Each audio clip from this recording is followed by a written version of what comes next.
तो दोस्तों कैसे हैं आप सब। आज हम बात करने वाले हैं चंद्रवंश के राजा देवीचंद के बारे में। और इससे पहले मैंने चंद्रवंश के जितने भी राजा थे उन सबसे संबंधित जो चीजें हैं वो आज सब आपको करा दी। आप जाकर देख सकते हैं, प्लेलिस्ट बनी हुई है चंद्रवंश की। आज हम बात करने वाले हैं देवीचंद के बारे में और यहाँ से चंदों का अवनति काल शुरू होता है। यानी कि अब राजा आएंगे और जाएंगे और चंद्रवंश में बहुत सारे षड्यंत्र होंगे जिसकी वजह से ये पतन की ओर चल रहा है। ठीक है ना। तो बात करने वाले हैं हम उसी क्रम में। आज राजा है देवीचंद जो 1720 में गद्दी पर बैठते हैं और 26 तक जो है शासन करते हैं। अब सबसे महत्वपूर्ण बात जो है देवीचंद से जो प्रश्न पेपर में बनता है वो ये है कि इसको कुमाऊं का मोहम्मद बिन तुगलक भी कहा जाता है। ठीक है ना, ये इसके समकालीन था। तो कुमाऊं का मोहम्मद बिन तुगलक किसको बोलते हैं, तो याद रखिए आप, देवीचंद को कहा जाता है। ठीक है ना। आगे बढ़ते हैं। बरम तामपत्र पिथौरागढ़। बरम तामपत्र मिला है पिथौरागढ़ से और उसमें देवीचंद का नाम जो है देवी सिंह गुसाई मिलता है। तो बरम तामपत्र का संबंध देवीचंद से है जिसमें इसका नाम देवी सिंह गुसाई मिलता है। समझ में आ गई बात। आगे बढ़ते हैं। गढ़वाल पर इसने आक्रमण किया और बहुत सारा धन लूटा और विक्रमादित्य बनने के चक्कर में इसने सारा धन जो है लुटा दिया दरबार में। ठीक है ना, मंत्रियों में या चाटुकारों में जो है इसने संपूर्ण धन को जो है लुटा दिया, जिस कारण से जो है इसके पास कुछ भी नहीं बचा और ये चाहत ही इसकी विक्रमादित्य बनने की। ठीक है ना। तो किसने विक्रमादित्य बनने के चक्कर में अपना सारा धन लुटा दिया था, तो आप याद रखेंगे देवीचंद। इसे कुमाऊं का विक्रमादित्य भी बोलते हैं, जैसे मोहम्मद बिन तुगलक के समकालीन था। ठीक है ना। आगे बढ़ते हैं। इसने दाऊद खां को अपना सेनापति नियुक्त किया। ये आप यहाँ से ध्यान रखेंगे, एक अलग सी बात निकलती है यहाँ से। और अगर हम बात करें दाऊद खां, तो ये एक रोहेला सरदार था। क्या था? रोहेला सरदार। दाऊद खां को इसने क्या कर दिया, अपना सेनापति नियुक्त कर दिया। ठीक है ना। तो इसका सेनापति कौन था, तो दाऊद खां था। ठीक है। आगे बात करते हैं। इसके मंत्री जो दरबार था उसमें दो मंत्री बड़े महत्वपूर्ण है, आप याद रखेंगे। एक मणिकबिस्ट है, एक पूरनमल है। पूरनमल और मणिकबिस्ट ये दोनों षड्यंत्र कर जो है देवीचंद की हत्या कर देते हैं। और किसके द्वारा ये हत्या की जाती है, तो मणिकबिस्ट और पूरनमल के द्वारा षड्यंत्र कर जो है देवीचंद की हत्या कर दी गई। अब हत्या कर दी गई तो इन्होंने जो है, यहाँ से आप ध्यान रखेंगे कि मणिकबिस्ट और पूरनमल ने एक अपनी इच्छा अनुसार एक राजा को बैठाया था जिसका नाम था अजीत चंद। ये आप यहाँ से ध्यान रखेंगे।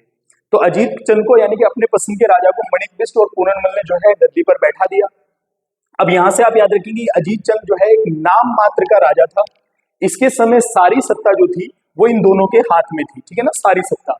अब क्या हुआ कि इन्होंने कुछ समय बाद जो है 1729 में जो है इस जो है अजीत चंद की भी क्या कर दी, हत्या कर दी। ठीक है ना, बात समझ में आ रही है। सत्ता अपने हाथ में ले ही रखी थी इन्होंने और इसकी भी कुछ समय बाद हत्या कर दी। 1729 में जब इसकी हत्या की गई तो काफी समय, लंबा समय ऐसा बीता जिसमें चंद्रवंश की गद्दी जो है वो खाली रही है। ऐसा दो बार हुआ है। अभी जो है आने वाले समय में भी होगा, जब यहाँ पर गढ़वाल के राजा प्रद्युमन शाह कुमाऊं की गद्दी पर बैठेंगे और फिर वापस चले जाएंगे तो कुछ समय के लिए जो है अधीन रहेगा उनके ही, तो खाली भी रहेगी सीट। ठीक है ना। तो आप यहाँ से ध्यान रखेंगे अजीत चंद नाम मात्र का राजा था। सत्ता इसके समय मणिकबिस्ट और पूरनमल के हाथों में थी और इसकी 1729 में हत्या कर दी जाती है। अब यहाँ से आप ध्यान रखेंगे महत्वपूर्ण राजा बैठेंगे गद्दी पर, कल्याण चंद चतुर्थ। कल्याण चंद चतुर्थ के बारे में ये भी प्रश्न बनता है बच्चों कि ये गढ़वाल के किस पंवार राजा का के समकालीन था। और क्योंकि संबंध थे, जिस समय जो कल्याण चंद चतुर्थ जो है गद्दी पर बैठते हैं उस समय कुमाऊं और गढ़वाल के संबंध बहुत ही अच्छे रहते हैं। क्यों रहते हैं, उसका कारण क्या है वो हम आपको भी बताएंगे। ठीक है, पहले यहाँ पर देखते हैं। कल्याण चंद चतुर्थ 1730 से 1747 तक जो है गद्दी पर बैठते हैं और सबसे मुख्य काम जो है बैठने के बाद जो करते हैं वो ये है कि इसने जो है दरबारी पूरणमल और मणिकबिस्ट की क्या कर दी, हत्या करवा दी। क्योंकि ये षड्यंत्र कर रहे थे राज्य में, इन्होंने अपनी यहाँ राजा को भी मारा है और अपनी पसंद का राजा भी बैठा दिया है। तो सबसे पहला काम इसका ये होता है कि इसने इस पर क्या कर दिया, हत्या कर दी। अब जब हत्या कर दी है तो ये तो चल प्रोग्राम निपट गया है। आगे चलकर जो है इसके समय में एक अली अहमद खान का आक्रमण होता है। ये आप ध्यान रखेंगे, अली अहमद खान का आक्रमण होता है और जिस आक्रमण के कारण ये जो है कल्याण चंद यहाँ कुमाऊं से गढ़वाल चले जाते हैं और गढ़वाल में जो है प्रदीप शाह के शासनकाल में क्या लेते हैं, शरण लेते हैं। यानी कि उस समय गढ़वाल का राजा जो है वो कौन था, प्रदीप शाह था, पंवार वंश के राजकुमार थे। अब क्या होता है कि जो अली अहमद खान है वो इनसे जो है रोहेले होते हैं, तो वो इनसे जो है डिमांड करते हैं राज्य को छोड़ने की या कब्जा जो है उनका उसको हटाने की। 3 लाख रुपए के आसपास की जो है डिमांड की जाती है, जिसको कल्याण चंद देने में असमर्थ है। और ऐसा कहा जाता है कि ये धनराशि गढ़वाल के राजकोष से प्रदीप शाह ने दी थी, जिस कारण से जो है इस समय कुमाऊं और गढ़वाल के संबंध अच्छे रहे थे। ठीक है ना। तो केवल आप ये रखेंगे याद के कल्याण चंद ने किसके शासनकाल में शरण ली थी, तो आप इसको ध्यान में रखेंगे, ठीक है ना। आगे बढ़ते हैं। अब क्या हुआ, इसने अल्मोड़ा में चौमहल बनवाया और इसने अपनी राजधानी को राजगुंगा कहा, ठीक है ना।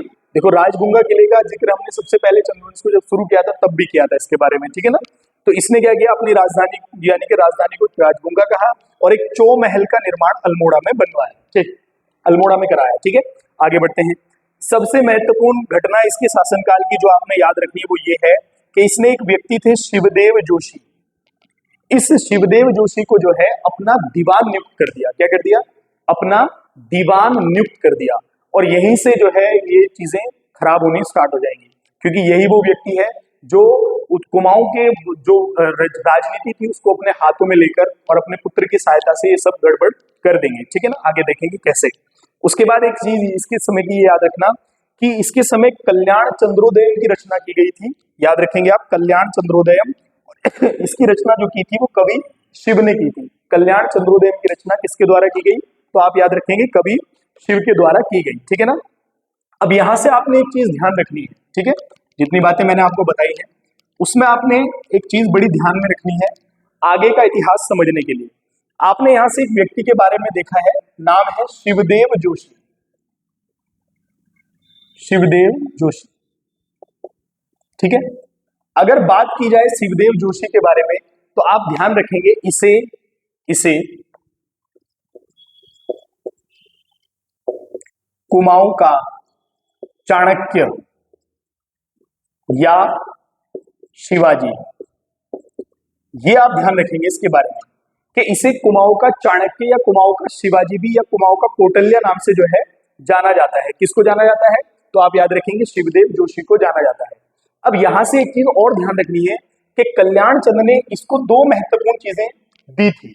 क्या दी थी, ध्यान से बात को सुनना। एक तो कल्याण चंद ने इसको बख्शी की उपाधि दी थी, किसकी, बख्शी की उपाधि। ये आप उपाधि ध्यान रखेंगे यहां से कि बख्शी की उपाधि दी गई थी कल्याण चतुर्थ के द्वारा, किसको, तो आप याद रखेंगे शिवदेव जोशी को।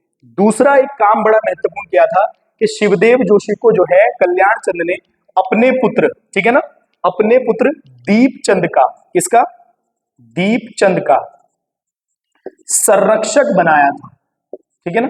याद रखेंगे आप कि दीपचंद का जो है संरक्षक बनाया था कल्याण चंद ने इसको, तो आप याद रखेंगे शिवदेव जोशी को, जिस कारण शिवदेव जोशी को कुमाऊं का बैरम खां भी कहते हैं। जैसे बैरम खां अकबर का संरक्षक था, वैसे ही ये दीपचंद का संरक्षक था शिवदेव जोशी।